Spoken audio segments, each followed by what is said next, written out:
اعوذ باللہ من الشیطان الرجیم بسم اللہ الرحمن الرحیم نحمد و نصلی علی رسولہ الکریم اما بعد۔ اے اللہ مسلمانوں کے معاملات کو درست کر دے، اے اللہ مسلمانوں کی معاشرت کو درست کر دے، اے اللہ مسلمانوں کے اخلاق کو درست کر دے، اے اللہ امت مسلمہ کے حالات کو درست کر دے، آمین۔ اگر معاملات درست ہوں گے تو اس کا کیا فائدہ ہے؟ اگر معاشرات درست ہوں گی تو اس کا کیا فائدہ ہے؟ اگر اخلاق درست ہوں گے تو اس کا کیا فائدہ ہے؟ حالات درست ہوں گے تو اس کا کیا فائدہ ہے؟ اللہ کے واسطے بات کو سمجھو۔ اے اللہ کہنے سننے سے زیادہ غور کرنے کی اور اس پر عمل کرنے کی توفیق عطا فرما۔ فساد کی جڑ کیا ہے؟ ساری کے ساری برائیوں کی جڑ کیا ہے؟ اسلامی تعلیمات وہ ہے جو برائی کی جڑ پر کام کرتی ہے، جو برائی کی جڑ پر کام کرتی ہے۔ دنیا کی کوئی بھی تعلیم نہیں ہے، دنیا کی کوئی بھی تعلیم ایسی نہیں ہے جو انسان کے کردار اور عمل پر بھی اثر کرے، کردار پہ بھی عمل کرے اور عمل پہ بھی اثر کرے۔ وہ طاقت ہے اسلامی تعلیمات میں، وہ طاقت ہے اسلامی تعلیمات میں۔ اگر معاشرات نبی کریم صلی اللہ علیہ وسلم کے طریقے پر ہوں گی تو فرق نہیں پڑے گا، اگر معاملات نبی کریم صلی اللہ علیہ وسلم کے طریقے پر ہوں گے تو فرق نہیں پڑے گا، اگر اخلاق نبی کریم صلی اللہ علیہ وسلم کے طریقے پر ہوں گے تو فرق نہیں پڑے گا۔ سوچو اپنے قیمتی وقت میں سے وقت نکال کر سوچو،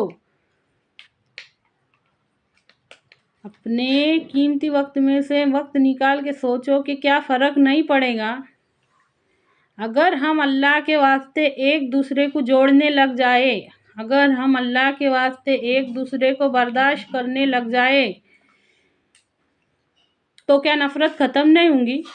تو کیا کینے کپٹ ختم نہیں ہوں گے؟ تو کیا دھوکے ختم نہیں ہوں گے؟ سوچ کے دیکھو، معاشرت کے بارے میں سوچ کے دیکھو، کیا دنیا سے بے حیائی ختم نہیں ہوں گی اگر نبی صلی اللہ علیہ وسلم کے طریقے پر معاشرت ہوں گی تو کیا دنیا سے بے حیائی ختم نہیں ہوں گی؟ کیا امیر غریب کا فرق ختم نہیں ہوگا؟ کیا کالے گورے کا فرق ختم نہیں ہوگا؟ اگر معاملات نبی کریم صلی اللہ علیہ وسلم کے طریقے پر ہوں گے تو کیا دنیا سے دھوکے ختم نہیں ہوں گے؟ بے ایمانی ختم نہیں ہوں گی؟ سود خوری ختم نہیں ہوں گی؟ اللہ کے واسطے سوچو اور سمجھو۔ جب انسان دنیا کو اپنا مقصد بنا لیتا نا تو سب سے پہلے اس کے دماغ پہ حملہ ہو جاتا، اس کے سمجھ میں نہیں آتا کہ نقصان کس چیز میں ہے، فائدہ کس چیز میں ہے۔ اسلامی تعلیمات وہ تعلیمات ہے جو برائی کی جڑ پہ اثر کرتی، جو برائی کی جڑ پہ اثر کرتی، اور ابھی ایسے وقت میں، ایسے حالات میں اس کی سب سے زیادہ ضرورت ہے۔ اسلام کی ضرورت تو ہر وقت میں، ہر حالت میں ہے، لیکن ابھی ایسے وقت میں تو بہت زیادہ ہے، بہت زیادہ ہے۔ ہے کوئی جو سوچے اور سمجھے؟ ہے کوئی جو دین اسلام کی تعلیمات کو سوچے اور سمجھے، اس میں غور فکر کرے؟ کیا ہو گیا ہم کو؟ قرآن پر ایمان رکھنے کا دعویٰ کرتے ہم کہ ہمارا ایمان ہے قرآن کے اوپر۔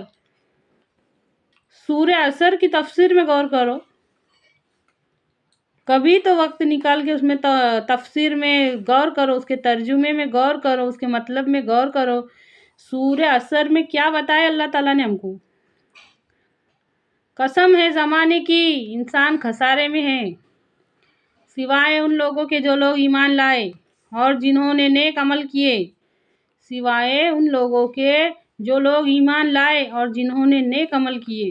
ایمان لانے کا مطلب کیا ہے؟ اللہ کو مان کے بہت بڑا احسان کرنا ایمان لانے کا مطلب نہیں ہے۔